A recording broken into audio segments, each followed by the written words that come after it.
What would a Greek agora look like in Minecraft? In our last video we built the Acropolis, so today I'm going to be answering that question by building the civic centre of our Polis build and detailing the main buildings that will make up my agora area. With this zone in red kind of representing the type of area that I want to try and fill with my agora, located just below the Acropolis area of the build itself. Now the first thing I'm going to do is I'm just going to start to think about where exactly do I want my buildings. So I've moved my area a little bit forwards from this pathway, and I'm thinking I want to be able to see the Acropolis at the top of the hill and the temple at the top of the hill from the centre square of my agora, but also being somewhat accessible to the area. So I'm just leaving this big rectangle on the floor right there. So I'm just mixing up different materials, and I'm going to start to build a civic office. So this is the type of place that I'm thinking that maybe things like tax records or birth records or death records, these sorts of things are going to be stored here. So I'm thinking it could have a downstairs storage area for books or different pots and supplies and all these different things, with then some offices upstairs. So what I'm doing is I'm kind of mixing elements of a stoa. So a stoa is like a covered walkway that would have made up much of an agora, with then an enclosed civic office space in this example here. Now what I'm doing is I'm going to be using a mix of different materials for my different agora elements and different stoas in this video, but I'm going to try and keep it in the same similar style. Now why am I mixing up my materials? I'm mixing up my materials because I wanted to look like these buildings have been built at different times and in different time periods by different people, but also still fitting into this general ancient Greek, classical Greek style of building. So what I'm doing here, as you can see, I've got some little windows at the top of this building over here, that little portico, and adding some extra pots. Now if we come to the other side of the agora square area, I'm going to be building a wooden stoa. Now this is actually a really nice little build, and you could slow down the video for this if you want to build it yourself as like a little tutorial. But stoa would have also been made out of wood, out of timber, like we saw in our last video with the archaic ancient Greek temple.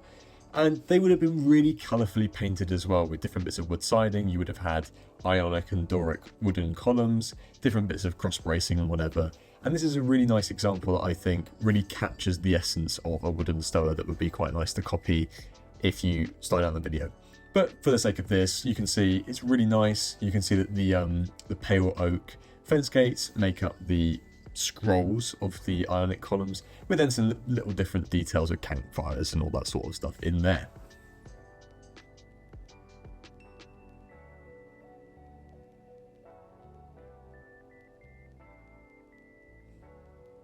Now moving on to another type of stoa. Now I'm thinking this could be a covered market hall area.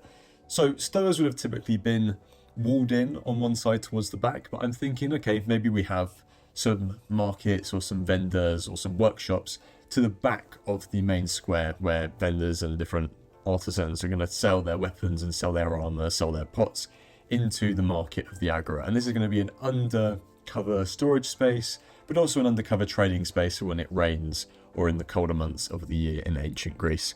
So in this example, I'm going to be using a mix of sandstones, quartz, and different coloured wood. So I'm using mangrove wood and whatwood, just to add this nice coloured element to the ancient Greek build, and also to capture that colourful element of ancient Greek architecture that is a little appreciated thing in the modern day because you don't see the colours in much of the ancient Greek architecture, but they would have been such colourful, beautiful buildings like this.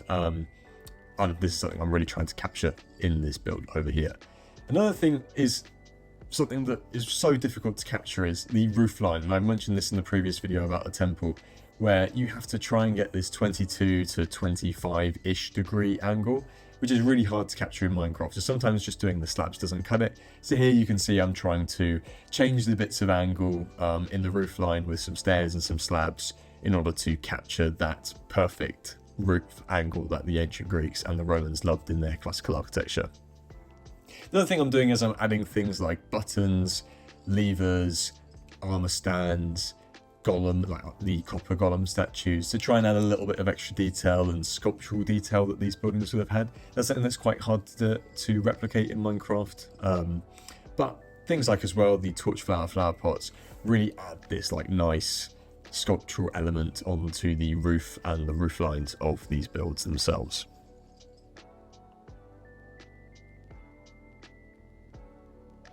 And as you can see, as we go into the interior of this, we've got a mix of different log materials in the roof, so it looks like you've got this patterned indent in the ceiling, along with the timber joists that run across. Now what I'm building here is I'm building some sort of market temple to Athena. Now if you visited the Agora in Athens or in any other Greek cities, you'll notice that there are various different altars and temples that make up the Agora area of that city. And it wouldn't have been uncommon to see smaller temples, even larger temples in an Agora area, as they would have been a place of offering and worship other than the main Acropolis part of the city. So you might not have seen your principal deities or your principal cult deities of that city or region in your Agora. Like in Athens, you see the Temple of Hephaestus on top of the hill in the Agora, despite Hephaestus not being the patron god of Athens. However, these temples would have been present in the Agora area.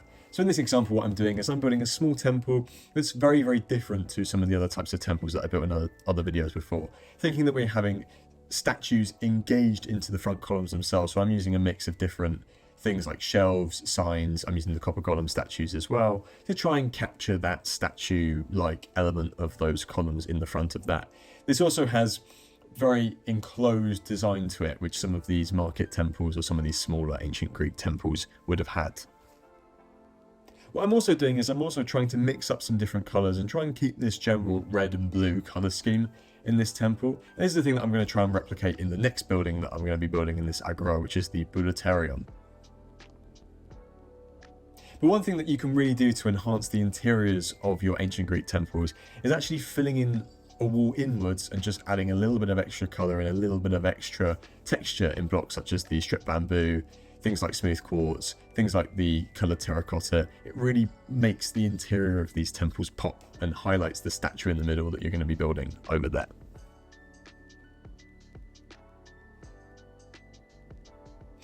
Now we're going to go into the middle of this Agora area. And what you would have seen typically in some of these square areas is you would have seen monuments to ancient heroes or gods. So what I'm going to be doing here is I'm building a kind of statue, warrior statue to the local patron hero as such, with a shield and a spear, typical ancient Greek soldier design. Now, the centre of civic debate and politics was also the Agora, but that would have had its centre and its home in the Bulletarium building. And the Bulletarium was basically this, if you kind of think it, the kind of modern equivalent would be like a parliament space where people debate and they debate politics of the city. So you would have had sitting members of the board and they would have come to the Bulletarium to debate city life and city politics and the decisions that the city would have made into the future. Now, what I'm building here is I'm building a kind of rectangle shape that's maybe 1/3 to 2/3 in terms of ratio, so maybe like a 1:2 ratio either side. And it has this indented seating area that encloses this central speaker's podium in the middle, where all of the audience would have been surrounding it like an amphitheatre in many ways, looking at the person speaking below who would have been speaking up to the crowd in the Bulletarium. Now, despite being a public serving building, the Bulletarium was not a public facing building. The public themselves, who weren't part of the city council or the sitting council, would not have had access to this building. So we've got small windows to let light in, but to stop people from basically peeping in and listening to what is going on the inside in terms of the politics, but also in terms of the debate, who's saying what, which different candidates and which different people of the city council, what their opinions are. So the design of this building was very much catered to that private but then public facing element of city management in ancient Greek polis life. But again, as you can see here, I'm trying to edit the roof line so it has that nice 22° to 25° angle that we all know about in classical architecture, which then just extends with the typical brick. So I'm using all bricks on these. I mean, you can mix the bricks with granite because it just adds this little bit of extra texture. So I've done that on one of the buildings over here, but the rest of them I've just left them with brick slabs, brick stairs, that sort of thing. Maybe with a little bit of spruce added in. So what I'm going to do here is I'm going to add bands of spruce that basically look like a little bit of extra structure on the roof itself. But as you can see, this turns out really, really nice with the mix of shelves. And it's not too complicated, but it looks like quite an impressive public building that in many ways resembles what people see nowadays in many European cities. And now for the final tour. So I'm going to show you quickly what the Agora looks like before we move on to any other parts of our city build. So as you can see the temple, the Acropolis area from the center of the square. Really quite impressive thing. As you walk to the north side, you have this nice covered wooden Stur. Now this wooden Stur is basically identical to the one on the other side, but it has birch fence gates as part of the ionic columns rather than the other side.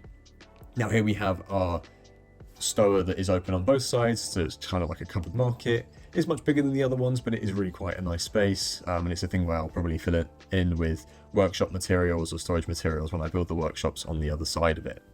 Now here we just have an identical stoa, same as the other side, but this time it uses the pale oak fence gates rather than the birch ones. Now it's really something I want to learn about in the comments from you guys, which one you think looks better. I actually think this one over here looks better with the pale oak, because it looks like the column is joined together. However, I know I've asked some of my friends and they actually think the other side is better. So really, guys, let me know in the comments what you think about that. As you can see, you've got your statue in the middle. This is a really nice statue design, and it actually represents the colours that they would have had. Ancient Greek statues were not just white, they had, you know, quite bright colours painted on them. So I've tried to paint it as if the kind of warrior is wearing some sort of vest or toga with then the darker skin showing through.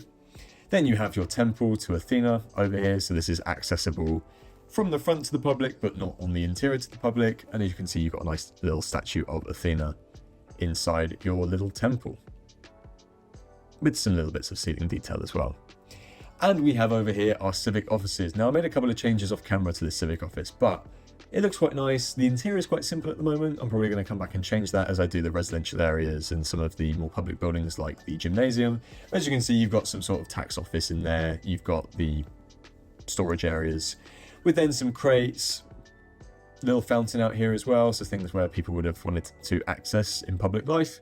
And then you have the Bulletarium, the area of debate and the city council of this polis. So as you can see, you can sit on the outside and you can watch the person speaking in the middle, with a little bit of light coming in so you can see what's going on, but it would have a nice acoustic quality as well because of the way that this building is designed.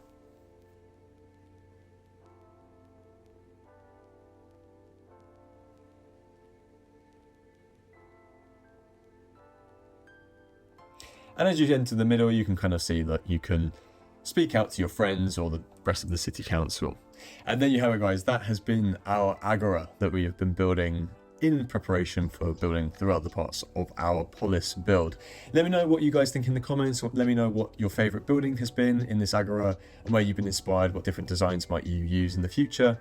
Make sure to like and subscribe if you're new here. I really appreciate all the support I've been getting from lots of new viewers recently.